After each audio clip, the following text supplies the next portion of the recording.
Great. Welcome, everybody. Good morning, good morning, good morning. Hello, California from New York.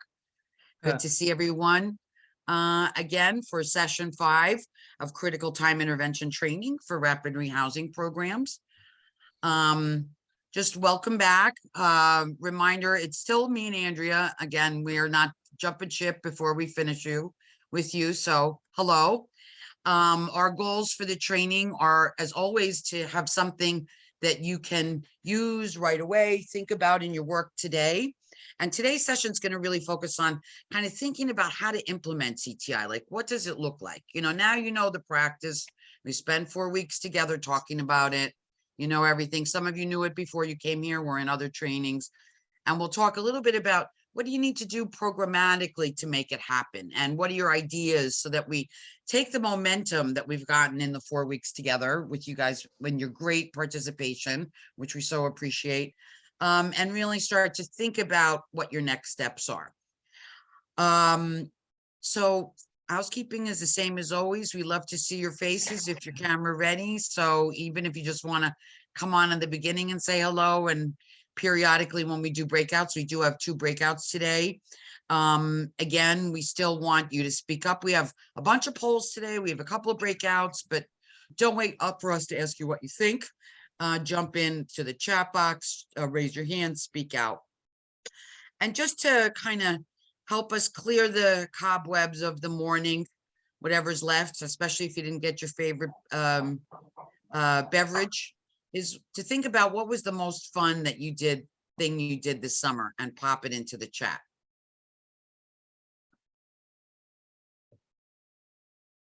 Thank you, Mary Fitzgerald. We're sorry we won't see you, but we're glad you're here today. All right, so what did people do that was fun this summer? I'm not seeing any fun.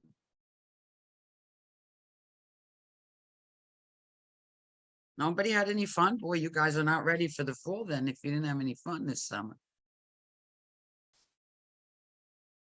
All right, now they're rolling in.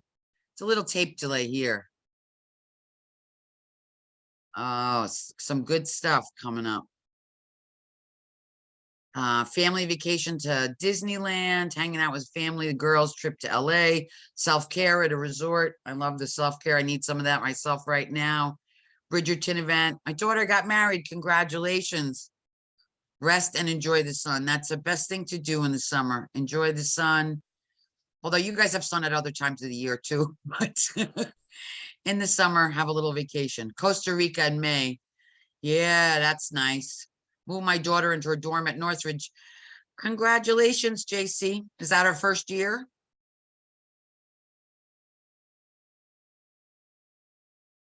First year. Oh, you sent your baby off. Well, congratulations. Oh, Jackie Lerman got remarried in April, went on a little honeymoon in Monterey. Congratulations. Okay, lots of transitions for people. Those of you kids who went to college, getting married, just like the people we're working with going through transitions, just different ones. Okay, so rugby mama all summer. All right. I hope that just thinking about a little bit of summer fun gets you in, in a good space to start talking about critical time intervention. And first, what we're going to do is just talk a little bit about what did we do last week. We know a lot's happened in a week for you. You're busy people. You've got a lot of things going on. What we did in session 4 was we really finished up the deep review of the phases of CTI. Remember, pre-CTI, phase 1, phase 2, phase 3. And so we had some case discussions right at the beginning of the session. Then we spend a lot of time talking about landlords and property managers, how we need to coordinate with them, check in every month, make sure that the tenants understand how to deal with their landlords and what their rights and responsibilities are as tenants. Also understanding and thinking about eviction prevention and talking about that with the tenants, and especially kind of taking that to a harm reduction plan.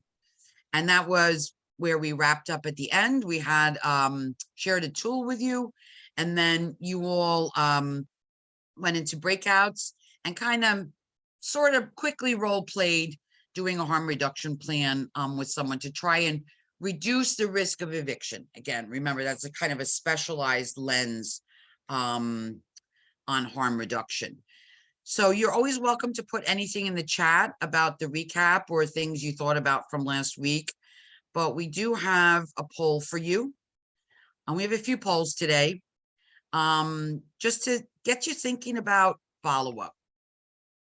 So list up to 3 things that you're going to do. I forgot to mention one thing. All our polls are anonymous, just in case anybody's worried. Not that we ask you anything really very sensitive, but we do set them up as all anonymous. So identify 1 to 3 things that you will do as a follow-up to the training, and you could add any other ideas to the chat box. And if you want to put 4, you could put 4. We can't really limit the number of choices, but try to prioritize 3 things. So focused assessments, limited goals in your service plans, more emphasis on housing and homelessness history, focus on developing resources to connect to a network of care, developing individual resource lists, education on tenancy and self-advocacy, coordination with landlords and property manager, and helping people develop structure and purpose in their lives. Okay, so I know that's a long poll, it's a lot to read.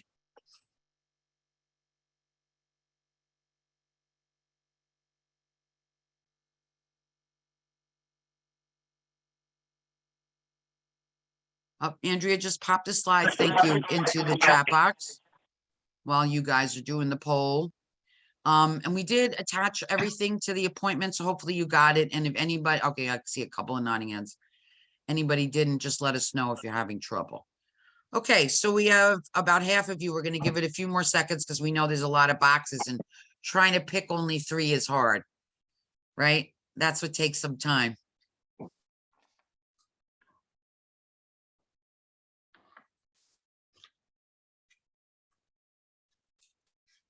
I'm going to give you another about 10 seconds.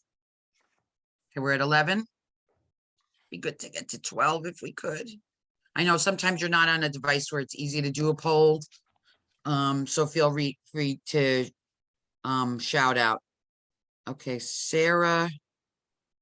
Teresa says it's hard because the entire list is applicable. That's okay. It's honor system to pick 3, so you could pick more than 3 if you want. Andrea, Sarah is sending a note that she can't get in. Could you just direct message her and see about, okay, I'm going to end the poll and pop up the results. You got about 13 out of 17. Okay. So it's a long list. I'm just going to make it a little bit bigger.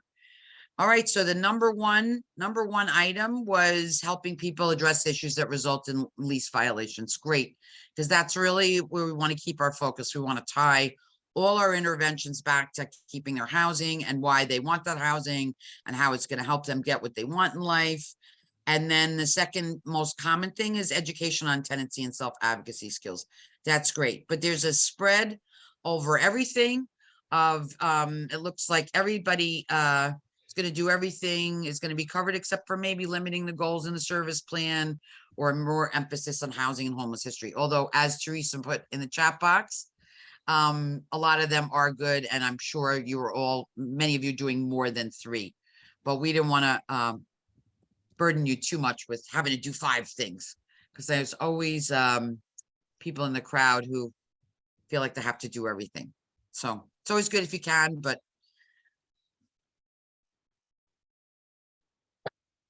sorry. She should be, it says Sarah's iPhone to everyone, Andrea. It's like 2, 3 chat marks up. Okay. If you just click on Sarah's iPhone, that will get you to direct message her.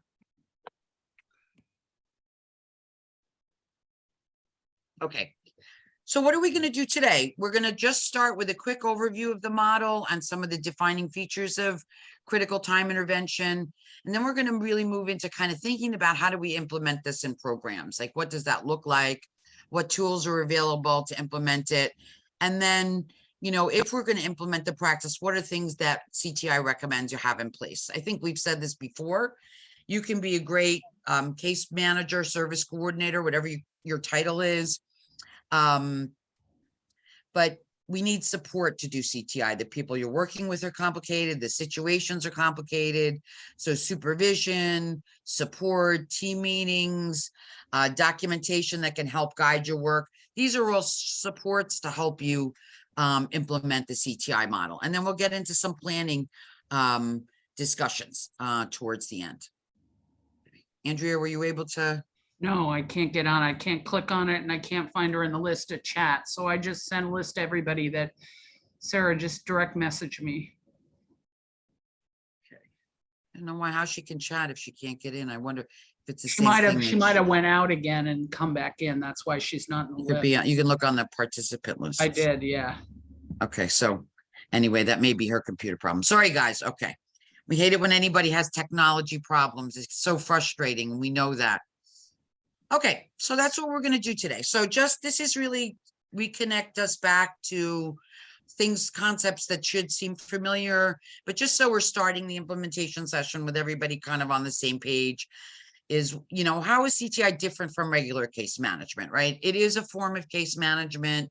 It is a form of helping people connect with services, meet their needs, set goals, all those things you do in case management, but it's different. It's structured, it's time limited, it ends.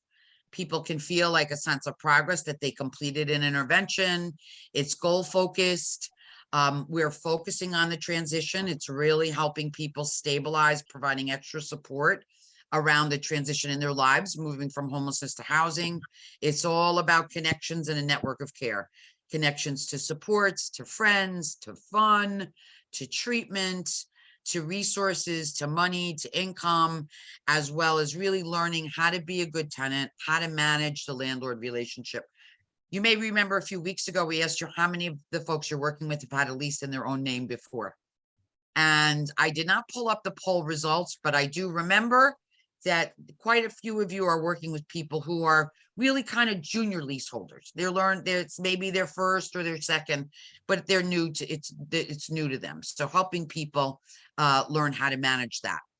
CTI is also done in the community with people. It's also in the home. I know COVID has changed our lives on home visits, but you know, especially when it comes to accompanying people to resources the first time, maybe the first time a person goes to a new medical appointment, or the first time a person goes to a new AA meeting, or the first time a person goes to a new fishing club, whatever it may be, to go out in the field with them and accompany them as a support. So it's not all in the office. The hard part in CTI, I think that really changes from other case management is we need to step back in each phase. So in each phase, it's expected that we're going to reduce the frequency of contact. Now, if people go into crisis, remember, we will amp that up. We don't say, oh, we only see you once a month now, because you're in phase 3. We do what we need to do, but we're trying to step back because we're helping the person prepare first of all, that our work is temporary. And also we want that network of care to be stepping in and providing more support to the person. So when they are having maybe a great moment or a rough moment, maybe they have someone to call besides you, right? And so that can help us to step back. And then also in CTI, we're adjusting the documentation, right? So I know a lot of you have no control over your paperwork, and I feel for you, having done a lot of paperwork in my life. But hopefully there are things you can do to help your paperwork support your practice, maybe in terms of how you're assessing people or how you're doing service plans with them. Even if your service plans don't limit the goals to 3, for example, maybe you can just do that as you work with people. But that's part of kind of doing the CTI practice. It also there's key model characteristics, like how do we know if we're doing CTI? It is client-driven partnership, right? So you guys are right on this. You talked about it right away, working the person's goals. So how is this housing connected to the goals that this person has? Maybe they want to save money for a car. Maybe they want to get a better job. Maybe they want to get a bigger apartment so they can move their kids back in with them. How is housing going to help that person achieve their goals? And we want to always be understanding what's important to that person and thinking about how, and this is where we have to be creative, how is housing going to help you get your goal and achieve your goal and support your goal? And even if people aren't unhappy, they may not be happy where they are. We talked a little bit about this, right? And that can be a challenge because the first time people don't have as many choices, your housing market is tight, they don't maybe have any good landlord references. but then maybe the goal is to get a better place. But this is, don't, keeping this place and getting a landlord reference is going to help them get a better next place, right? So really keeping those connections. CTI is time limited for you guys, around 6 to 9 months. Most of you said you're trying to do rapid rehousing in 6 months.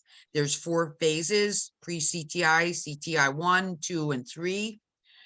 This is a manualized intervention, so there are recommended actions in each phase. And we have a chart on the next page for those of you who love a list. The focused assessment and service plans we talked about. A weighted caseload. We're going to talk about that a little bit today when we talk about supports for the practice, because if you're expected to see people at least weekly in phase 1, and then you go down to maybe every 2 weeks in phase 2, then we need to, there's a way in CTI where you can think about caseloads for a person based on what phase people are in. Because if people are in phase 1 and you're seeing them 4 times a month, that's twice as much work as twice a month, right? So thinking about that. And then really important is weekly team supervision as a support. And we're going to get into that in a little more depth in this session, as well as you can use CTI with housing first. You can use CTI with motivational interviewing. You can use CTI with stages of change. It really relies on those evidence-based practices and works together with them. So you don't have to pick one or the other. Okay. I'm not going to read this chart, although I know that's really what you came for today. Okay. The few faces I can see, you're smiling, so just making sure you're with us. This is for your reference later. This goes phase by phase, pre-CTI, phase 1, phase 2, phase 3, talks about the time frame, talks about what our goal is in each phase, talks about what our role is in each phase, what are the things we want to be thinking about, what are the kind of barriers that we might encounter, and what are some of the strategies we'll use. And this you can use as you sort of talk to other staff or roll this out. It's kind of a cheat sheet, if you will, on the different phases. But remember the big thing, pre-CTI, we're helping people get ready for housing. Phase 1, we're helping people settle in and make new connections. Phase 2, we're starting to step back and see how those connections are working and adjusting them to build that network of care, build those tenancy skills, address housing risks. And then in phase 3, we're monitoring all those risks, but we're starting to step down and plan for life after this round of CTI for people. So those are the main phases. Is this all sounding familiar? Can we get a couple thumbs up? This is what we heard for the last few sessions, right? Okay, we're not throwing any curveballs at you. Okay. So I said before, CTI is a form of case management, but it's not the same. Like, a delicious apple is not the same as a Granny Smith apple, but they're both apples, right? So they have a lot of things in common. And so when we're thinking about CTI, want to think about sort of what are the focuses? What's the emphasis when we're working with people? Maintaining engagement. We hear constantly in rapid rehousing, it's a challenge to maintain engagement with people. I don't know. You guys haven't complained too much about that. But it is a consistent focus, is really keeping that engagement going, working the person's plan, the focused assessment, working the resources and the landlords, stepping back, moving away from crisis. And this is something that we really want to think about when we're working with people. We know they're going to have crises. They've had a lot of crises in their lives long before we met them and long after we meet them. We all have crises in our lives, right? Helping people plan for that, moving to a more of a crisis prevention orientation, helping people anticipate the crises, because crises tend to be repetitive in our lives. Same kind of things come up over and over. And when people are in crises, and just the important point I think is not when they're in the crises, but afterwards, we always want to debrief it with people and think about what we learned for future prevention, right? And see it as a learning opportunity. Always want to reframe that for people. And then we want to be using, as we said before, motivational interviewing techniques. It's very much about building people's motivation. Motivation can change over time, right? It's not static. We can help people be more motivated by helping them feel more confident, by helping them feel more competent, by helping them see what's important in their lives and connect to that, right? So if someone isn't motivated, we don't just say give up. right? I mean, when I first started to work in services, we used to say the client's unmotivated, so we can't benefit from our services, and we close the case. And guess what? Those were probably the people who really needed us the most, right? Because they weren't engaged. So really thinking about those building motivation skills, I see that. And then the documentation adjustments. So when we think about success in CTI, and I think this is important, is success for us, success for the people we're working with. It's about maintaining housing in the community and becoming stable or stabler. Some people may be very unstable when you start working with them, and they may start to stabilize, and they still may have a ways to go, right? After CTI ends. Sometimes stabilizing is a lifetime process for some people. And it also may be an up and down process for some people we're working with, right? They may have periods of stability, and then they may have periods of struggle, right? Maybe with their mental health or with their addiction. So we're looking for maintaining housing and some increasing levels of stability, helping people get more income and resources and benefits. And we know people, your guys are in rapid rehousing, so most of them are going to have to take over their lease and when the rapid rehousing financial assistance ends, right? So if they don't increase their income, a lot of them are going to be so severely rent burdened, right? That they're going to be constantly at risk of falling behind in their rent, maybe being at risk of eviction.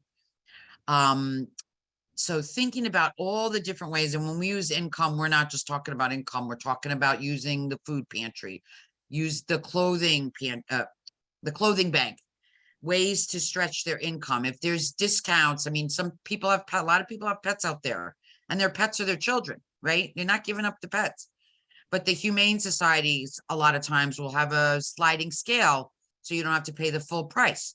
So we're looking to help people find ways to increase the resources they have in their lives, because they're pretty poor, and a lot of crises come related to money, right? The car breaks down, I can't get to work, then I can't pay the rent. The children need more things, then I'm struggling.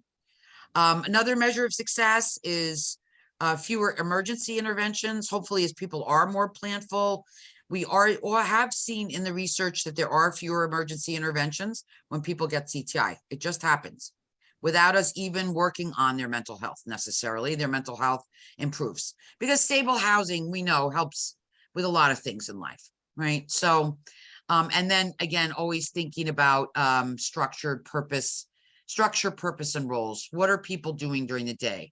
How are they keeping busy? How do they define themselves? We see troubles when people move into housing. They have nothing to do all day. They may end up going back to the shelter, hanging out at the camp where they used to be, getting depressed, maybe not taking care of their kids because they were in the program, and the program had a lot of things going on, and now they're depressed because they're alone. They miss everybody. So helping people find a way to keep their days full. I'm seeing some hopping in the chat. So Yep. creating So- budget plans while temporary rapid rehousing funds pay their rent is useful. Exactly, right? How are you going to cover everything, right? And we've talked about that before with budgets, about, budgeting how much little money you have, but also helping people budget for what they need and want, right? So maybe the budget's going to show that they don't have a lot of extra disposable income. That's an entree to a conversation about how can we help you have more money? How can we help you stretch your resources? Like maybe using a food pantry or food bank and getting a bag of groceries every week. I mean, that's a lot. Of a bag of groceries like $50 now, so if you can save some money on that, but thinking about how people can, when they're doing their budget, also think about how do they increase their income. It's a perfect opportunity. What to do how to manage when things are not going well. Excellent point, right? We want people to be prepared because things are going to go south sometimes. They go south for all of us. So helping people plan for that, prepare for it in a supportive way, right? We're not saying, we know that damn piece of junk car you have is going to break down, right? It's not the way to maintain engagement, except for with a really crotchety person. But we want to say, hey, we know you spend about every month, it's a few $100 on that car. Let's talk about how to plan for that in your budgeting, right? Because it's probably going to need money, that car. Courageous conversation. Oh, you guys are so here with us today. We love that. Thank you. Courageous conversations on community supports. Yep. If you want to speak, anybody wants to talk more about the things that are popping in the chat. I think I know what that means, but JC, do you want to elaborate what you're meaning there? Yeah, I mean, there is a plethora. Well, I can only speak for Richmond, but in Alameda County, Richmond, and I'm sure in Contra Costa, like I'm going to share my lived experience because I had children when I was homeless. Like I utilized the food banks and the food pantries, and they gave out great stuff. You know, it's all about creativity, right? It's all about creativity. You know, I need to spend less over here, and then so that I can manage over here. And this is your setup for your next step. This is not your forever, you know, but if it is, that's where we support them in their transition. And you know what? I noticed that you're spending $300 when in essence, there's a weekly food pantry right here that gives out great stuff that can minimize you spending, you know, $300. You know, so using community supports, food banks, faith-based organizations, even friends and family, housing agencies, there's just so much out here to really tap into. So I don't like to say it's not, they're not able to, but some of them don't want to. You know, they might not have the transportation, they might not have the means due to mobility, but that's where us as care coordinators can connect them to programs like ECM or, you know, Community Connect, IHSS, paratransit. I mean, there's just so many innovative ways to make sure that they get the support that they need.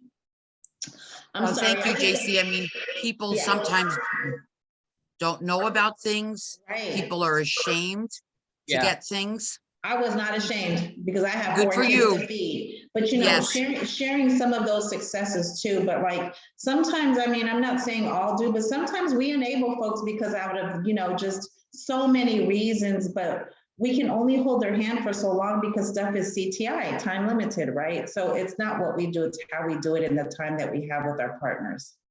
Absolutely. And then teaching people how to do those tricks where you can save money on your groceries so you can actually get your nails done and feel good about going to work, right? Which is the example I'm going to use. So if you can save that money, then you can put it to something else you need, or maybe your kid needs new sneakers because they really, you know, they really want them and you want to give your kid new sneakers. And if you save some money on shopping, you can give your kids the sneakers. But people need to know about the resources, and then they may, especially like with a food bank, right, where people may not know how does it work, for us to go with them the first time so they can feel comfortable. And then the next time they can go on their own because they know what to expect. But really hooking people up with that and being courageous and bringing up, I think, things that, you know, very normally with people, but also asking people how it's going, right? Sometimes we think if a resource isn't going so well, we want to avoid the conversation because who wants to hear bad news? But we want to reach for that. Maybe they did go to a therapist and they really don't like the therapist, and you haven't heard a thing about therapy in the last 3 times you've met with them, and you think they're probably not going. So you don't really want to ask because you don't want to hear that they're not going after all the work you did to set them up with a therapist.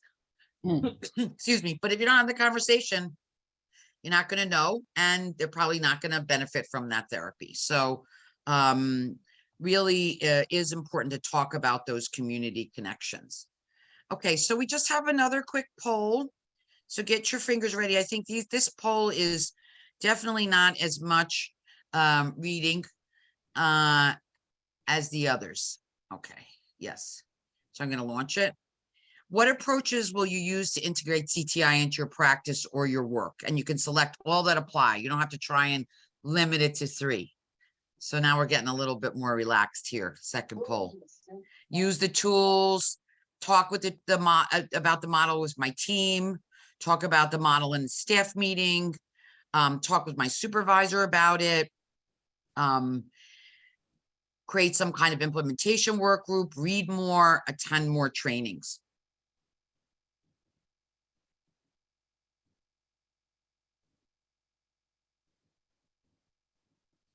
Andrea usually sings during the polls, but she hasn't been feeling like singing lately. You all should be grateful for that. She really doesn't sing well. She's a very good social worker, but she's not a good singer. Neither am I. So you'll all be happy that neither one of us is singing while we're doing the poll.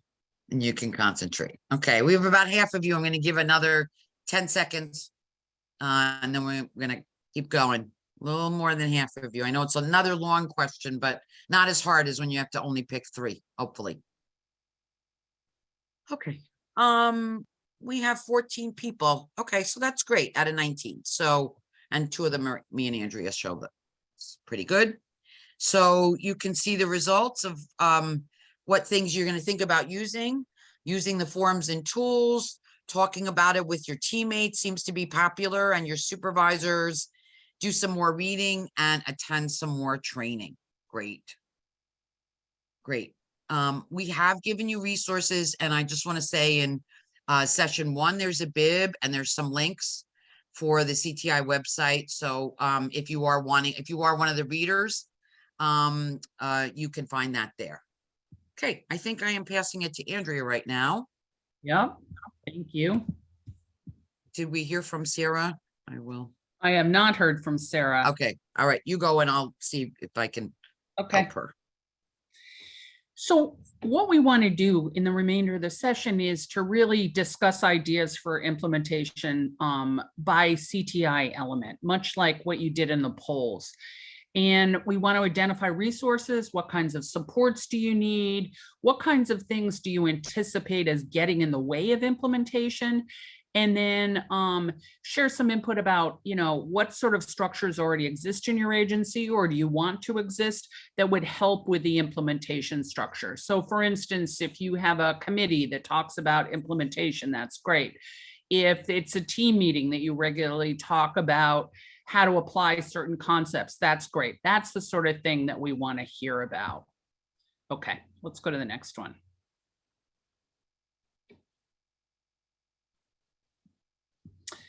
So what we're asking you to do is what we've asked you before. So this is repetitive, but I want you to just think about it. You can also put it in the chat box if you're so moved, is that to think about what aspects of CTI are you already integrating into your program.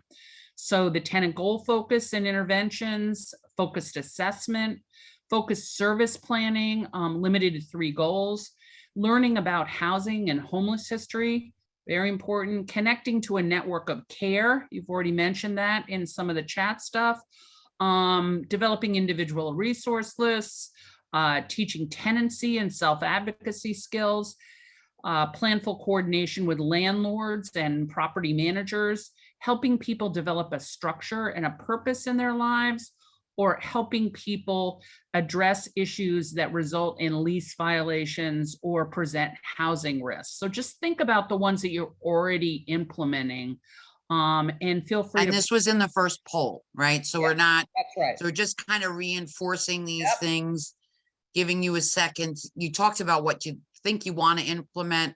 What are you already doing, Yep. right? Yep. And you could chat or speak up. You don't have to just chat if any of you want to talk out loud. In my role, I use all of them, all of the above, all great. All of the above. So people are already doing all of this stuff, which is great. Wow, there's a consensus. So people are doing all of it. So think about how that's going to play into the full implementation. And remember, we're going for consistency too. So that's great. Okay, let's go to the next one. Yep. And when you think about implementing, if you're doing a lot of that already, Yeah. then it's really thinking about it as CTI and thinking about it as a coherent practice. It is a coherent practice that you're doing. So hopefully it won't be a major shift for folks. There might be a couple things that might be a change, but hopefully not a major one.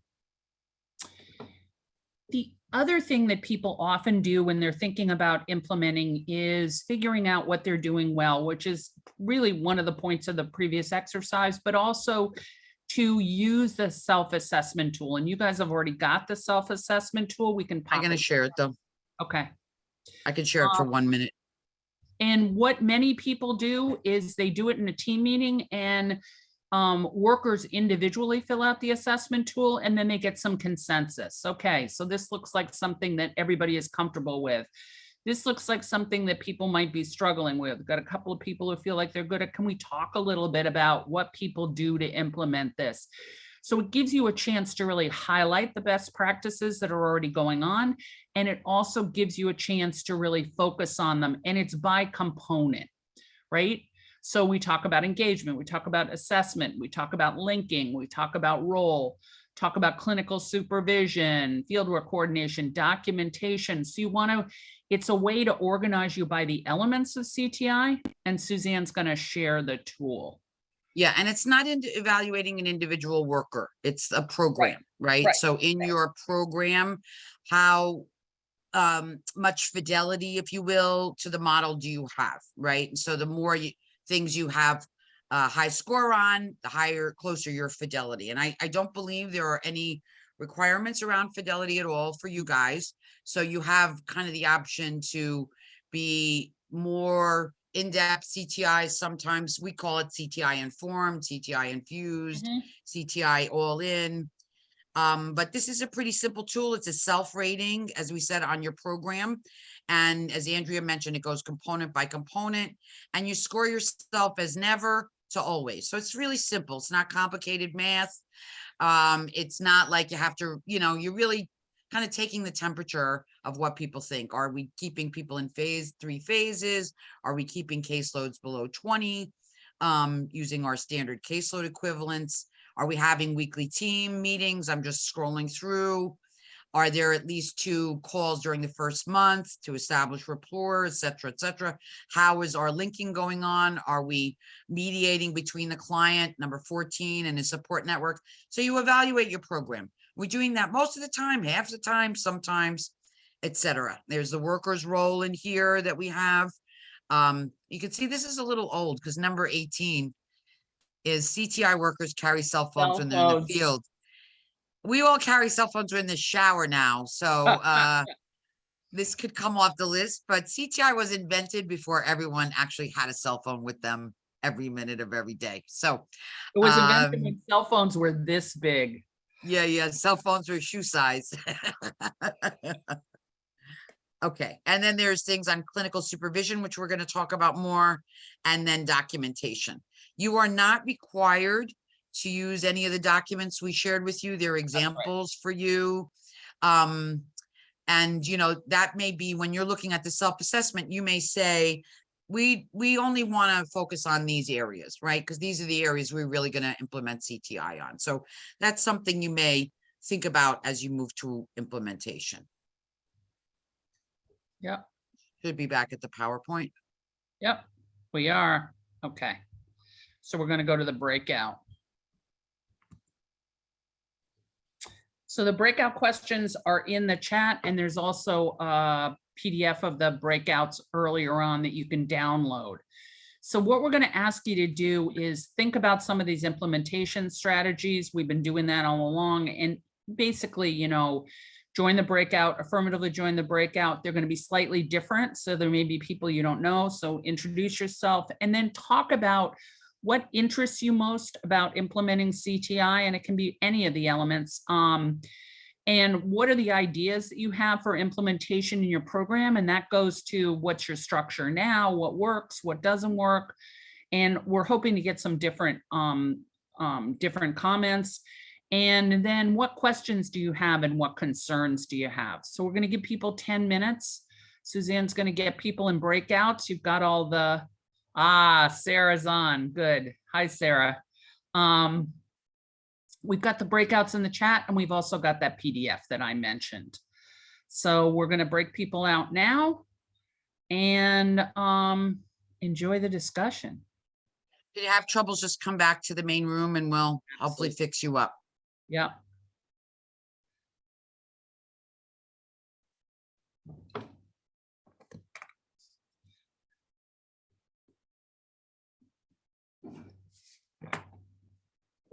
What interested you?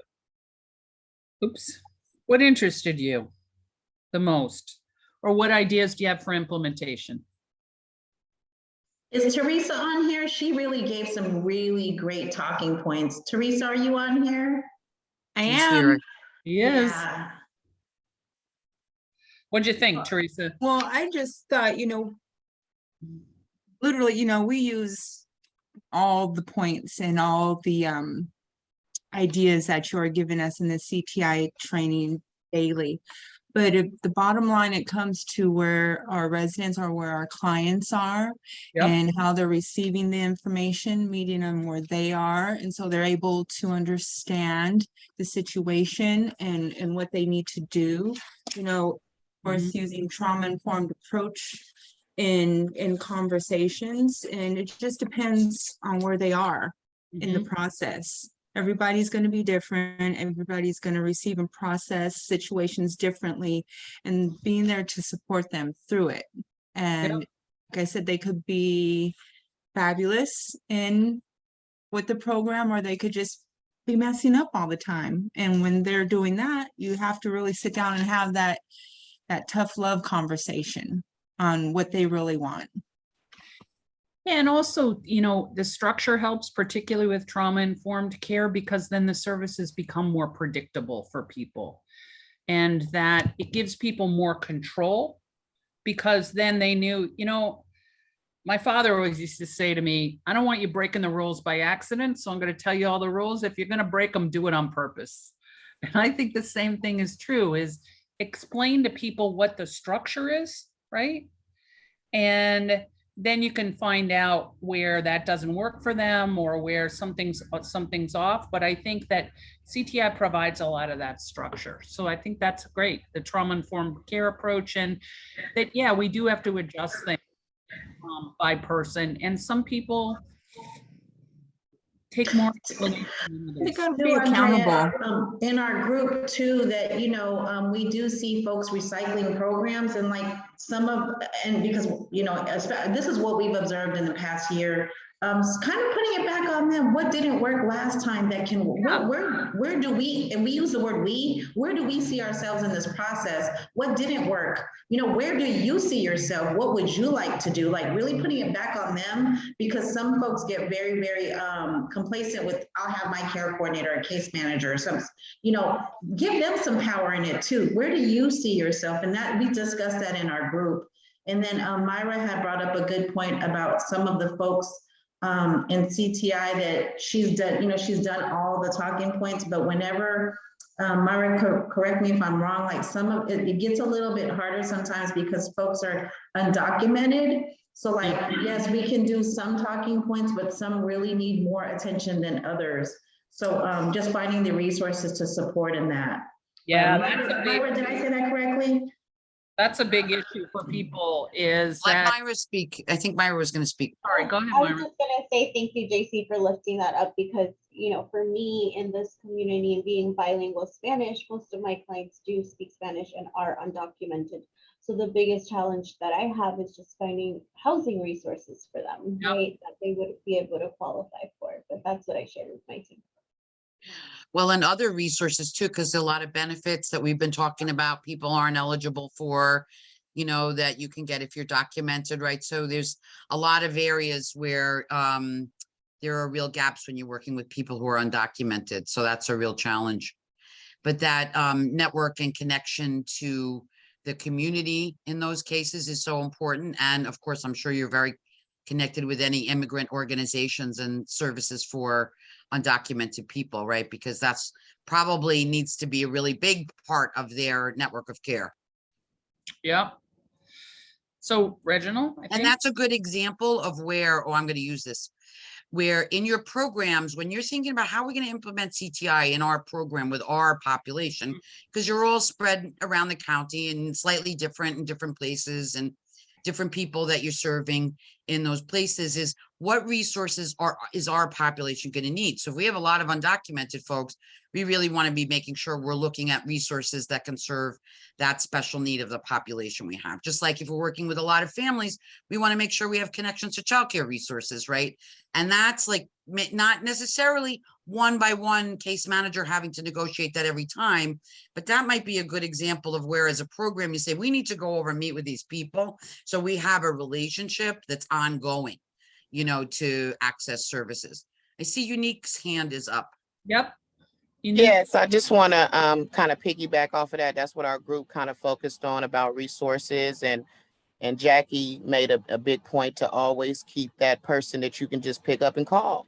because you never know when you need them, and all our clients are, diverse and different. So it's always good to have something ready for them when they're, in a bind and they need it and we can't give it. So it's really Unique, important. how do you get resources? How do you find out about new resources in your, It's, we, as a team, we always are, great, emailing and updating, talking to other, programs, and they let us know what they have there. And it's just word of mouth. I think word of mouth works great. We can look too, we can Google things, but definitely our team is great at that. I just actually sent out some car resources to the people in our groups for clients who are struggling with, transportation issues. And that's big out here. Then they can't get to work, then they can't get the kids to school, and it's a domino effect. So, the little things like that, it definitely helps. And it's, then, it's really wonderful. And yeah, LaShondra. and then also, the thing about me is I love working in communities where I was raised or grew up in. Just self-learned experience is also good. What your parents went through, what a brother went through, what you went through, just knowing the resources in your community just by self-lived experience is always good too. Yep, it's absolutely. I want to highlight a couple of things from the chat. So Reginald said that in California, you have a 211 system where people can call to get resources. Yes, most places have that. It doesn't tend to be as pinpoint. And I think you're really talking about what CTI is some resources, I don't know about you all, but oftentimes people need something and I've never even heard of that resource. So then I use LaShondria's thing is, call people who I think might know, talk about it with my team. And I think it's a big job for 211, and they may have some basic resources, but they usually don't have the really specific resources that you might need for this. Well, and knowing that 211 Yeah. so is very different around California. I just know this. Some Okay. 211s in California are amazing, and some are what would be the opposite of amazing. You can fill in the word yourself. I see a few nodding heads. And that's a really good example of knowing, right? So if you know that a person's calling, you want to prepare them for, they're going to maybe have limited resources, or you're going to wait on hold for a long time, or they will have great resources. So it's a good example where our knowledge, or what we learn from the participants, right? Because we learn about resources from our clients who tell us, oh, I went there and wow, that was blah, blah, blah, whatever it was, good, bad, indifferent. So we want to help prepare people for that, right? If there's always a wait, preparing people, then they may not be as frustrated. Okay, no, we always have to wait 5 minutes on hold to get through to an operator or whatever that may be. Okay, Great. Andrea, I think we should move on a little Okay. bit. There was a couple of other points somebody Oh, was okay. suggesting, to really support what JC and Teresa said, is that use your team, and that it can be across teams, that use an opportunity when you meet with other teams to find out what they're doing for resources, and that they can help with that. Nicholas also put a resource in, but he also put something really important, because he talked about using motivational interviewing. Resources are great, but we've got to help motivate people to seek out those resources. And that's a lot what we're calling about getting to normalizing the use of the resource, getting people to go there, going with them. That can really be helpful. And if people want to clarify, they're not saying the 211 is bad, they're just swamped. And I think that's a really nice and generous thing to say, Letitia. And it's true, right? Okay. Some, just to clarify and support 211, I don't want to bash them, but some No. of them are strictly voluntary too, truthfully. Yep. Some of them are volunteering their time. And I just had to throw that out there. Yeah, and they all have different software, and so it's not universal. So some software is better than others. There's a lot going on out there. So I'm sure they don't mean to not be helpful. And that's probably true of all the resources, right? That they are trying to the best they can. Yep. What's important is that we prepare the people we're working with for what the experience is going to be like, right? We don't have to judge it. We don't have to say that they're not good over there. We say, we know when you go there, you tend to have to wait. We know when you go there that receptionist isn't the friendliest, or she is the friendliest, and we want to point that out. That's great.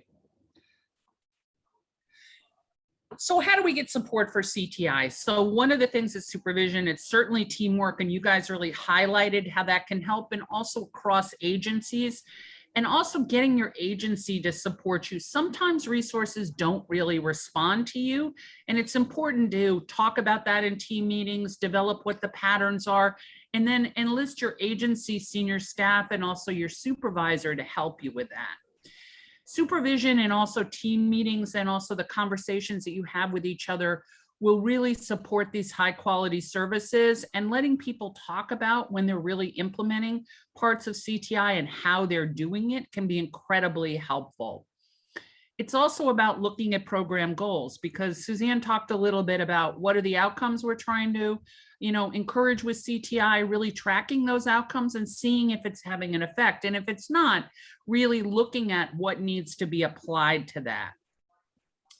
The other thing is you really need that support of the supervision. You need supportive supervision to get those resources, but also to work on skills. And also, these programs are awfully close in, right? I don't know about you all, but sometimes I lose perspective when I'm working with a client, and it's helpful to talk about it to your team, to your supervisor. And we recommend that supervision is every week. It could be in a team sometimes, but we recommend it's a combination between sort of team supervision and also individual supervision. The other thing is sometimes you need help with the sort of issues that people are presenting. I don't know about you all, but I say sometimes, what the hell is this, right? What is this? And that, it might be something as complicated and also as simple as somebody not getting stabilized on their diabetes meds. And who can I get to help me figure out a way to teach them how to take the meds consistently, because it's getting in the way, the reaction is getting in the way. It might be a psychiatric problem, it might be a substance abuse problem, and you need somebody with some clinical skills to talk to you about that. Sometimes people do clinical meetings. Sometimes your supervisor comes in with those skills, but talking by patterns that you're seeing can really be helpful. And in running the program, and I think some of you may have supervisory roles, and some of you may need to advocate with your supervisors for some of these supports. But even though CTI seems like very straightforward, and you are doing a lot of it, where are the challenges are in the individual needs that come up. And some of you said you're working with kind of high need people in rapid rehousing. Sometimes you have children who have a lot of special needs that can be really hard to figure out. So getting some clinical consultation might be something you need sometimes to be able to move things along, because you can't really figure out what's going on with this person. Why do they seem to understand everything we talk about, and then they can't remember anything? Right? Or what's happening with that child, with their behavior? Do they need a workup? Right? So we also may need the agency to help us get those kind of consultations that you might not just have. Some of you may have in your agencies, because I know some of you have very big agencies, but you may need to work with a clinic in the community to get that consultation. And that's been really helpful to people. By far, case management is the biggest clinical challenge that anybody can have. It really is complicated. So I just want to normalize that and say, oof, it's helpful to get that clinical consultation. Okay, let's go to the next one. We talk about supervisors' roles. One of the things is the step down, right? And what the caseloads look like, and that phase one is the most intensive for those 2 months. And then it steps down from there, and having supervisors really monitor workload and make it more balanced can be really helpful. And also really paying attention to who is high need and who is low need. It's also, really encouraging the step down, and it's helping people figure things out. And a lot of times people do that in the group with their team. Sometimes they do it in supervision, but that really helps. What's helped other people before? What are the steps? Those sorts of things. Supervisors also have a key role in making sure that the plans are done in a timely manner, and that they're help people. And that what we use is somebody else could pick up from the plans and the case notes. And that's really important. We want to really look at, closing notes, progress notes, those sorts of things. The other thing that supervisors really do is highlight best practices amongst the team and give you a chance to really show how you are doing this to help everybody else. And that's really helpful. It also feels good when you're highlighted for a best practice, and that it encourages staff to do it. And people hear it differently when it's from a teammate. So that's a really great thing. We also want to make sure that the consultation and identify patterns of where people are struggling in the team meetings so that people can get that consultation. It's also about looking at the practice critically and seeing what's working and what's not working. Finally, what supervisors really have to do is make sure that people are safe on home visits in the community, because CTI is very much based in the community. So developing procedures, that sort of stuff, so that people know where you are, people can come and help you, that you call in maybe before a home visit. So those are all really important. Think of other supervisor roles, feel free, put them in the chat. Well, and some of that can be from the supervisor. Some of it can come in team meetings, right? Where you share resources, or someone in the team may know a specialized consultation. But leadership is supporting around the work that individual people are doing, right? So I just want to review the caseload management or the workload management. So in phase 1, which is the most intensive, each person or family counts as double. In phase 2, right, we are testing out those resources, that sort of stuff. Everybody counts as 1-to-1. So, and in phase 3, everybody counts as half. So in phase 1, if you have 10 people, that counts as 20 cases. In phase 2, if you have 10 cases, that counts as 10 cases. And in phase 3, if you have 10 people, it counts as 5 cases.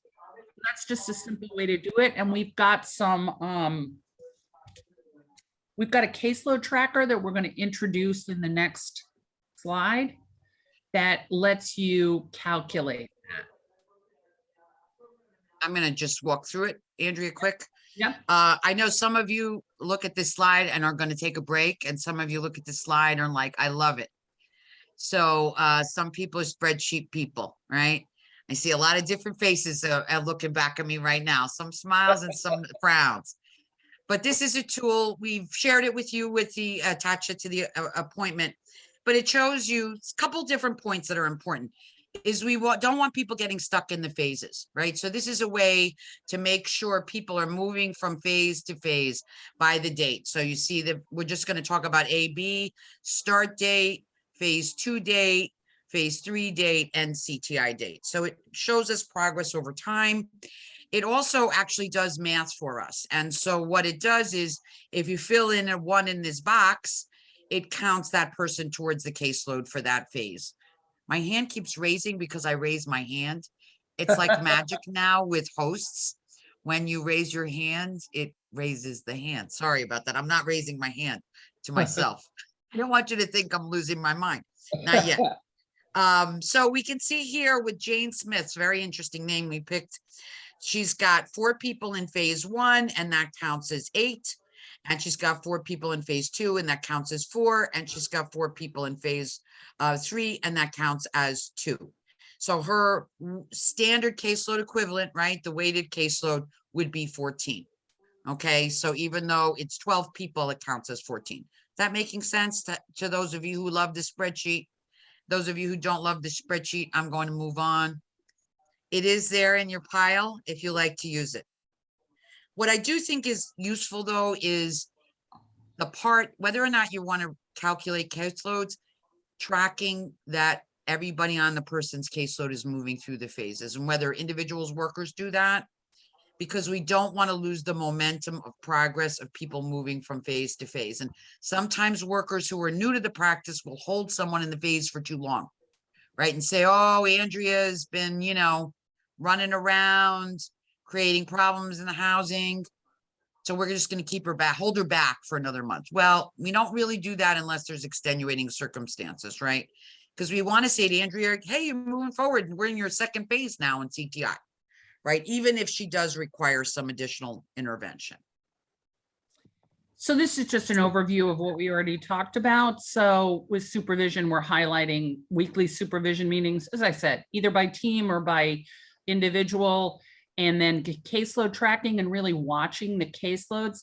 The other thing is case conferencing, which we didn't talk about as much, can really highlight best practices and can bring in information that we wouldn't otherwise have access to. The example of the diabetes care and how do you talk to somebody about taking their medication is not something that I knew before we got a case consultation of that. But identifying for the team what you need the case consultation of, and as Suzanne said, it might be within your agency, it might be within your supervisor, and it might be for somebody outside. So making those linkages.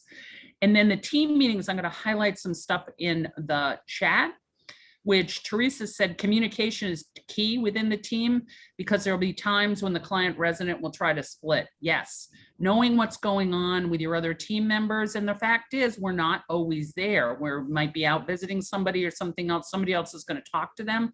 That's useful because they'll get an impression, but knowing what you're pursuing and what your plan is really helpful. So that's really important, using the team meeting to do that. You can also use the team meetings for information, monitoring, support for people. Calling out people for best practices is a great thing. You know, some teams even do the thing about, you know, they pick somebody like Jackie. You really helped me with my client. That resource that you helped me find really made a difference in her life. And I want to tell you how much I appreciate it. That's a really helpful thing. And it encourages people to share some of those resources. You know, also, you know, knowing who's in crisis.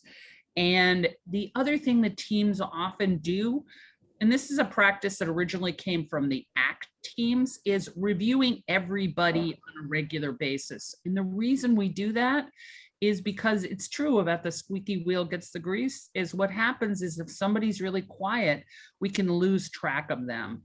And that, you know, sometimes I was just happy that, you know, I had a couple of clients not in crisis, but are they moving forward? So reviewing every member can be particularly helpful to you. Teams also give us perspective, which is great. And as I said, they're invaluable for the resource part too. Okay. Teams are also a good time to review CTI areas and point out that people are really implementing the best practice, and this is really good. You can also do mini trainings, and we provided you with all the materials, so supervisors or whoever feels like they want to do the presentation can take parts of the training and say, let's talk about resources, and take those 3 slides on resources in the very beginning and go over them. So that those mini trainings have been really helpful to people. It also is the place, and we talked about this, and I know I'm repeating myself, but that we identify what are the resources that we're having trouble with. And can we negotiate something as an agency or as a team through the supervisor with that agency to switch things up a little bit so that it's more responsive to your clients. We also, this is a good opportunity for teams, like somebody on a team is always the landlord whisperer, or the person who can do anything with Social Security, or if somebody are particularly psychotic, this is the person on the team you look for. Ask them to talk about that a little bit, about how they engage those people, how they focus them on a plan, that sort of thing. And that, you know, working together as a team makes people feel like they're not alone. And let's face it, this work can be really frustrating. So these are the things that I've tried. Does anybody have any recommendations? That's a great thing. So JC says RH3 does a monthly conference that shares a plethora of information for our service providers. That's great. And that it sounds like other people are welcome to that conference. Somebody also said, you know, the importance of having peer support or somebody with lived experience on the team.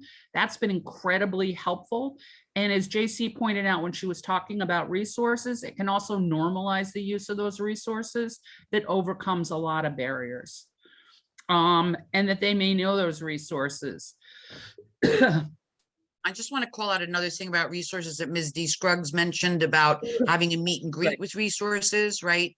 So maybe inviting them over to see your agency, making friends as agencies, just like families make friendships, agencies make friendships that can really help with accessing those resources. Having somebody to call specifically is a huge resource, and that those meet and greets can generate that resource. Everybody's always got somebody. If there's a psychiatric emergency, there's somebody in the emergency room they can call, and you bring somebody in on the shifts, right, Jackie? Yeah. So one of the things that people often do in group supervision and in team meetings is have somebody present a case, which is oftentimes helpful, and get people's input on it. And that CTI gives a structure to team meetings too, just like it structures the service plan. And we're going to share a form with you in a minute, but it's kind of tells you what you should be doing in each meeting, right? And this is another case of where maybe your schedule is a little different, or you may want to make adjustments, but they recommend kind of doing all of these things in your team meetings because it's going to help you with your implementation of CTI. Yep. Things like when people switch phases at the end of the intervention, just reviewing the work that's been done together. You know, anybody who's having a major success, definitely call that out in the team meeting, as well as people who are struggling. And then it's also important to set up a time frame to do a review of everybody who's served by the team. And that's been really helpful. So we're going to launch a poll on team meetings.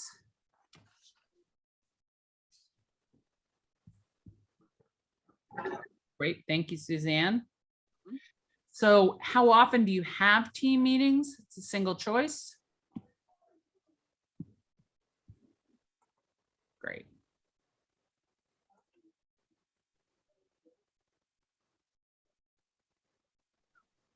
Poll's getting a little easier as the session goes on. Yeah. Not as much to read. Okay, we have about 14 of you. We'll give it another 10 seconds. This is a quick one. 15, 16. Okay, great. That's 80%. I think we'll go with that because as I see, as always with you guys, our time is flying. Yeah. So, okay, great. So you guys are already set up because in the CTI fidelity scale, the recommendation is a weekly team meeting, right? So many of you are already there. 75% of you have a weekly meeting, which is great. So, and just one has monthly. And, you know, if weekly works for you, great. If biweekly works for you, great. The recommendation for the practice is to meet every week. And CTI, even though you have an individual caseload, and I don't think we've emphasized this, you know, we want to just really call out, it is a team-based practice. It is, even though I have assigned people that I'm working with, and Andrea I might have a specialty in benefits or some things that I help the team with. But I also need my team members because, first of all, every once in a while I should get a day off, right? So somebody else should cover my caseload. So there's that. And as Andrea mentioned, things are complicated. So we want backup. We also might have a team where we have specialists on our team. We might have an employment specialist, or we might have, so, you know, if you have that, we can serve people better if we have backup. And if we also can brainstorm when we really get stuck. And Andrea talked about that in the team meeting about, you know, talking about places where we're stuck or in crisis and getting some feedback from our colleagues on it, because this is hard work and nobody should have to figure it all out on their own. So towards that, Jackie mentioned, I like to have my hands in all of the honeypots, meaning resources, because you never know when you're going to need honey. Is that the truth? But it also means Jackie probably knows a lot about resources. And if I was on that team, I'd be asking Jackie a lot of questions. That's great. That's the truth. And then Felix mentioned the team meetings are bi-weekly as a department and weekly as a team. Great. Yep. So lots of opportunities for coordination. Great. Okay. So we have another form for you. And those of you who love forms, we're giving you really a lot of treats. It was attached to the appointment. We just have a little bit of a cutout of it here so that you can see that when this would be filled out when you have a team meeting. And before the meeting to identify the people that you need to talk about. And you can see the reason why we're going to, you know, kind of articulating this to help us organize it. Why do we need to talk about this participant? They're ready to give a new case presentation. There's a crisis. We can't find the person. Is the refusal of services permanent? Time to prepare for a new phase. Time to prepare for the end of CTI. Difficult problem with the support network. Positive occurrence to share with the team. And then a checkbox. So this could be a way, if you had each person on your team manage, bring in their own list of clients, you would make sure to cover everybody every 2 weeks. So Andrea made that point kind of quickly, that we want to review everybody about every couple of weeks, just to check in and make sure everything's going okay. You know, what happens, and we all know this, right, is the people who are having constant crises, we're always talking about them. There's always 5 people at the team meeting, right, who take up like 90% of the time, right? I see a few nodding heads. But with CTI, we want to have it, use that structure to make sure we talk about everybody. And I always think about times where people were quiet and we thought they weren't in crisis. And then we discovered that lots of things were going on, because sometimes people get quiet when they go in crisis, right? Not everybody gets hysterical. And actually, I tend to get hysterical a lot, but you know, I'm really in trouble when I get quiet. Andrea knows that. Right, so we want to make sure we're keeping an eye on everybody, especially since you guys really only have a brief amount of time with people, you know, 6 to 9 months. Okay, I'm going to pick up now. So we just want to remind you about other things that we've shared with you before, which is service documentation tools. Again, nothing is required, but these are just tools as you think about implementation. Don't forget. I know 5 weeks is a long time. We gave threw a lot of stuff at you, but there's assessment domains, there's a housing plan, there's a resource guide for tenants. Remember that, where they write down where all their papers are and all their doctor's numbers and all their friends' numbers. The harm reduction plan, I think you remember that because we just talked about it last time. The closing note. So when we're ending CTI, I want to just call this out because we want to mark this for people. We want our participants to feel success. They succeeded in getting through CTI with us, that they feel a sense of progress, and that closing note has us articulate what are the things we need to be concerned about or planning for the future. It also is a place to document that network of care. So while there's everybody I know has their own progress notes, that's a progress note essentially. It's really a closing note, but everybody signs it. You know, everything is optional, but I think that's a really helpful tool. You can give a copy to the client along with the highly recommended certificate for completing CTI, right? Again, people are doing that, you know, giving people a certificate of completion, and it really is motivating and make people feel like they succeeded at something. And how we build confidence in life is by having more successes. And a lot of what you guys do, and you talked about it, is call out to people things that they're doing that they've been successful at, reframing a setback as a learning opportunity, right? So this is an opportunity to reinforce success, because success builds confidence and competence, and that's what people need to change. Okay, so those are the tools. Let me just pause for a second. We've been jabbering at you for a while before we break you up into groups again to have a little chat. Any comments on any of this team stuff? I see we've got a few comments in the chat. Any thoughts anybody wants to share out loud? Any questions? All Not in good? regard to the team, but in Yes. regarding the service documentation tools, what Sure. we're going to implement is a welcome pack. So they're going to have a letter letting them know who's case management, who's property management, resources, where the county, you know, east, west, central, wherever we're going to house them. So we have a plan, and I think I might pull some of these documents to insert into the welcome pack. That's a great idea. Terrific. Great. Great. Thank you. Other things people want to share or comment on, anything about implementation? You know, we didn't ask a poll about how many of you have supervision, because that can be a little sensitive to put on a poll. But I'm going to call it out if anybody wants to chat or speak about that. it is complicated work, and I'm hopeful that you do have supervision. All right, I'm getting a few weeklies, yay. And California tends to be better about this than other places, but in a lot of places that we work, people don't really have support for the work. And, you know, we call it supervision, which kind of sounds like being on parole, but we are talking about a supportive model of supervision, Yeah. right? Where people are helped to develop new skills and get help with resources that we need. And we're really hopeful that you do have supervision. And if you don't, to advocate within your organization to get some of that support and definitely to get clinical consultation. But if you don't have supervision, sometimes it's going to take a while to get supervision. Use your team, right? Use your partners, use your other rapid rehousing workers, the other rapid rehousing staff, other people you work with to build that team. But I'm glad to see at least a few of you are getting it weekly. And hopefully, if you're bringing back CTI into your organizations for discussion, and some of you maybe, and hopefully you are going back and talking with your team, like you said in the poll, and talking with your supervisor about this, you know, the model really says weekly supervision, right? So you can kind of blame it on CTI if you need to advocate. And as I said earlier, CTI is an evidence-based practice, and a lot of you should tell up the chain and make sure people are aware. I know some of your agencies are big, some of your agencies are small, so there may be more or less awareness of that, but you should definitely bring it up. I know it's in your contracts now with the county, so probably is some level of awareness in your organizations, but I definitely want to recommend that when you go back, you do that. Okay. All right, Andrea put the breakout, so we're going to give you a chance to talk to each other one more time. I hope you made some new connections and maybe people you'll contact after the training to brainstorm with and talk with.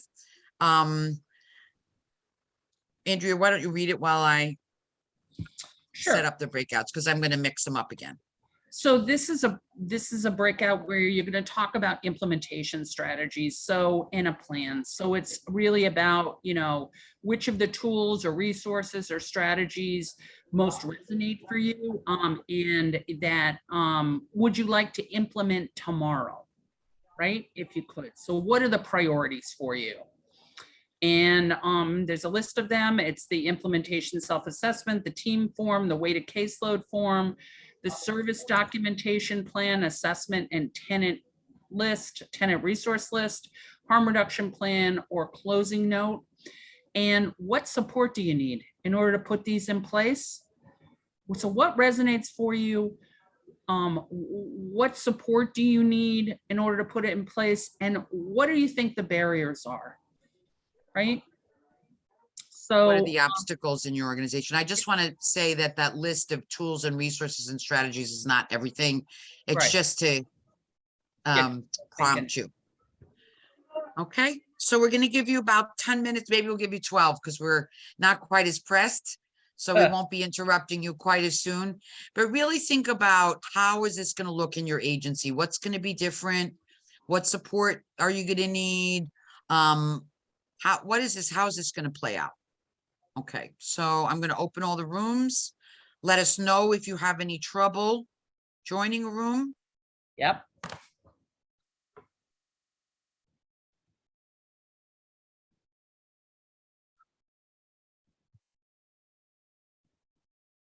Wow, there's. I'm gonna pause the recording.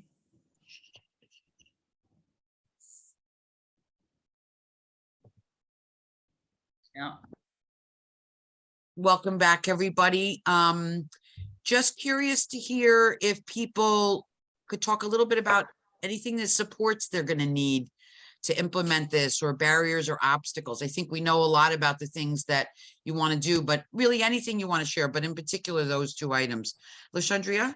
More CTI training. More Even though we did the 5 sessions, periodically having a training to refresh our memories on the things we should be implementing, the things that we have forgotten to implement, and new things we need to implement. So I think periodically having the CTI training just as a refresher. I agree to disagree. I think yearly should happen because we're already in so many meetings. Teresa can attest to this. We're in so many meetings throughout the year with COC, but yes, refreshers are always welcome. I think a yearly one, especially for new onboarding staff as well. And LaShundra brought up a good point about implementation of new processes is great too. Great. Yep. I think we actually call them boosters.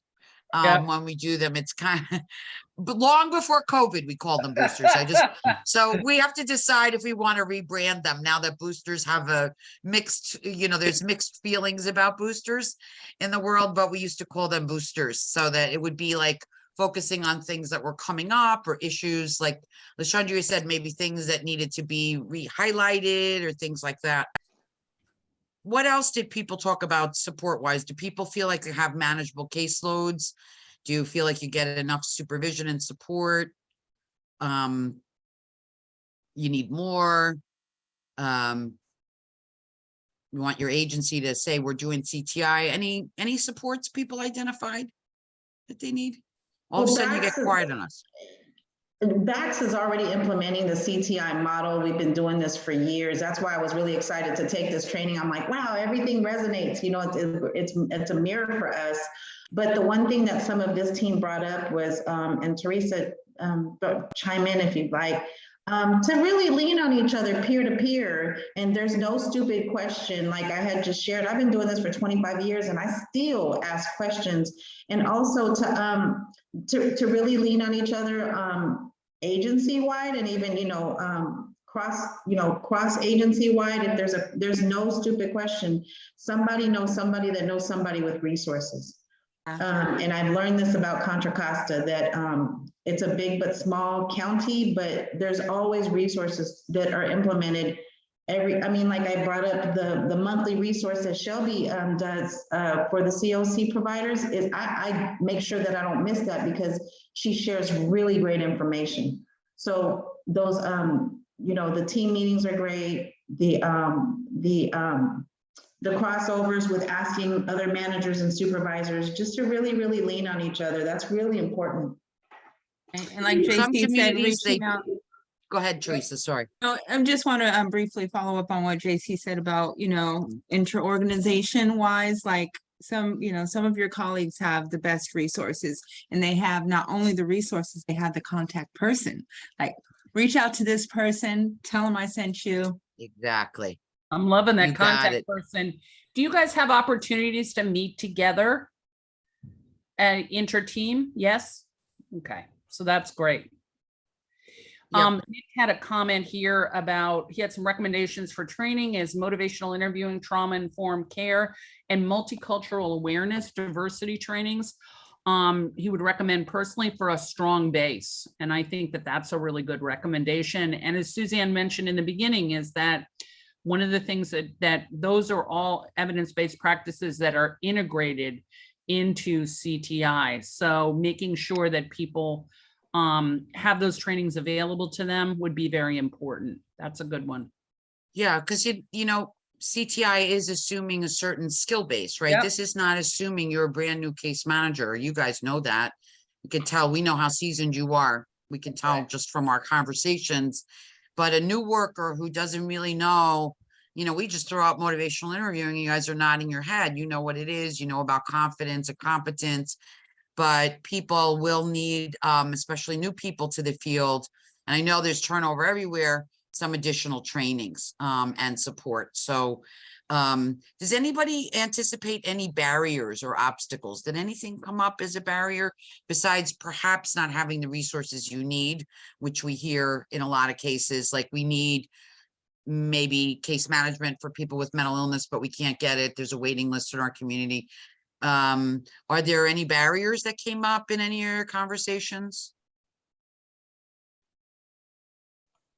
Barrier well, it's not a barrier, but a barrier that I just hypothetically speaking is when a client asks for information towards either helping them be a better person, AOD, stuff like that, and you give them the resources and that resource does not really coincide with the client, or the client is difficult to to to adapt and receive the information. Some of it, because we get that, we do. They ask for the help, and then we give them the help, and then sometimes it's unreceivable. They want it, but they don't want it. And that's a big barrier that we do face a lot, because that's just like a person that's homeless. They don't want to be homeless no more, but then they'd rather be homeless because they don't got no responsibilities, no rules or responsibilities in their life, because they can come and go as they please. They can do whatever it is they want. They don't have to pay nobody no money. They don't owe nothing to nobody. They don't have a bill to pay. They don't have none of that. Well, And then the ambivalence around change is normal, right? And the Yeah. ambivalence around wanting help is normal. Like, I want to eat healthy. Right. Do I always want to eat healthy? Sometimes my head wants to eat healthy, but my belly doesn't want to eat healthy, right? Or we sign up for a gym and we don't go. yeah. We say we're going to go 3 times a week, right? So that person who said they wanted AOD treatment, kind of like that, right? It's not that Yeah. different. And you're kind of highlighting, I think, Ms. D. Scruggs, one of the key things is that's why focusing on cementing those linkages, right? It's not just a referral, but how making a referral doesn't mean a service is delivered, right? We all know that. We've all made referrals, goes into the sky, nothing happens. But really helping the person manage their ambivalence, connect to the resource, and maybe the resource feels, isn't satisfying to them, or they don't really feel welcome there, or they don't feel comfortable, and then we need to find another resource. But you're really getting at the heart of the matter about working. It's going to take some work to get those resources to work for people, right? And especially with stuff that's hard, like AOD, like therapy and treatment, even exercise. Like, someone might say, I really want to exercise, but they may not show up. They sign up for the sports team and it's once a week and they don't show up, right? So that's a real big focus of the work, and understanding what's happening with that. I see a lot of things popping in the chat. Yeah. Housing is a big focus here. Rents are always going up and our clients' incomes are not. And Reginald got a lot of love for that comment. So people were. Randolph or Robert. Randolph. Reginald is a whole new name you gave him this week. Sorry. I like Reginald. Sorry. I like Reginald too. Actually, it's a nice name, but sorry. So Randolph got a lot of love for that comment. And JC mentioned that housing options for people without documents who are immigrants, that's a problem. And JC mentioned that it's not a barrier in her agency, but sometimes people have a really large caseloads and they can't give every person the full potential or the full amount. And that's a critical part of CTI, is that we've got to be able to provide those really intensive services in the beginning. Some of that comes from balancing caseloads, but really large caseloads can be a problem. There we go. And JC particularly mentioned that she loved the cross-agency collaboration. Well, and caseloads may be something to talk about in your agency, right? As some support that you need to implement CTI. It is now a contractual obligation. And Nicholas just told us all that our Weiss is Robert. Okay, so. Thanks, Nicholas. Found you out. We found you out. Thank you for the clarification on the contractual obligation that needed to be said, because yes, there are contractual obligations for caseloads. Absolutely. Thank you so much. And for CTI, and I don't know the details of that, but I think it's important that you guys go back to your agencies as you think about implementation. Make sure you understand what are the requirements around CTI and that your administrators are aware of those things. Okay, I always think we're gonna run out of things to talk about, but not us and not you, that's for sure.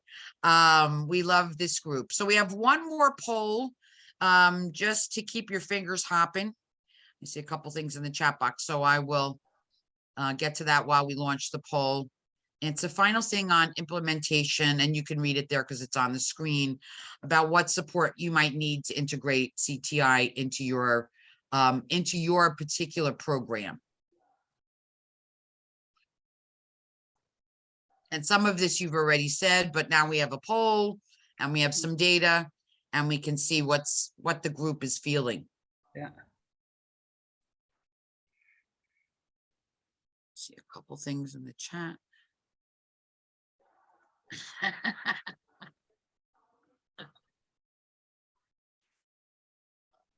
I don't think I've laughed this much in a training in a long time, although we always have some laughs.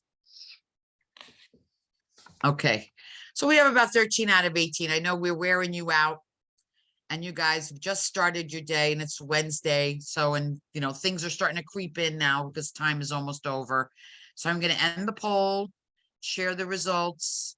Okay, and support is really adapting some of the resources, some kind of learning collaborative, training, or an implementation work group. And I wanted to mention before that, you know, a lot of communities are doing kind of learning collaboratives, communities of practice around this, where they do sort of case review and case discussion across teams. Highly recommend it. I think you guys seem to have loved to really work across teams in the session. So that's something maybe to think about as, you know, as a follow-up here. So we're just going to close, you know, in terms of thinking about CTI supervision, because it is part of the practice. It's in the fidelity scale. The job really is to make sure people are doing what's in CTI. I think what can happen is sometimes people can drift off and start taking on things that aren't really relevant to housing stability. So the supervisor's job is to help us keep on track, right? Make sure we've got support, make sure workers have communication, people get information, that people are doing their forms properly, making sure that people are moving through the phases, right? So we keep that sense of momentum and making sure that people have enough time to do the work, right? So if any of you are a supervisor, think about, you know, you may need to be, and that's often the position of a supervisor. You're in between the agency administration, the top level, senior management, and the programs. And often that role is really advocating for staff to have what they need to do it. So, you know, we have been thrilled working with you. Yeah. And as we mentioned, the implementation can take very many forms. You can adopt some CTI, be kind of informed, be infused with CTI. You can go all in and do full fidelity scale. Whatever you're doing, we wish you really good luck with your implementation. It has truly been a joy for me and Andrea to meet you guys. I wish we were in person, because then we'd be getting some good hugs, which can never have too many of those in life. We'd be getting and giving some good hugs. We feel like we've really gotten to know you. We have a bunch of slides after here that are more, you know, that would have put us over, that are just some reference slides for you. So again, remember, everything we shared with you is yours to use. Feel free to use the materials to train your own staff, adapt whatever we have. And we hope we've been helpful, and we really appreciate you guys coming and spending this time with us. Right, Thank you. Andrea? It's been a real pleasure. You guys have been terrific and such a real breath of fresh air for us. We know it's been hot for you while we've been meeting, so hopefully it cools down. Appreciate It your has time, cooled down Suzanne a and lot. Andrea. I'm glad. Yes. We appreciate you too and your Thank time. you, We know you have a guys. lot to do. So hopefully it was useful, because now Go you're backed Jets up. and Yankees. Yes. Yeah, you. thank you. Thank you. Thank Jets, you. On the Yankees, yeah. And you guys are reachable, right? On your emails. If I have a question, I could send you an email. Yeah. Fabulous. course. Yep. All right, thank you, Andrea. Thank you, Susan. This is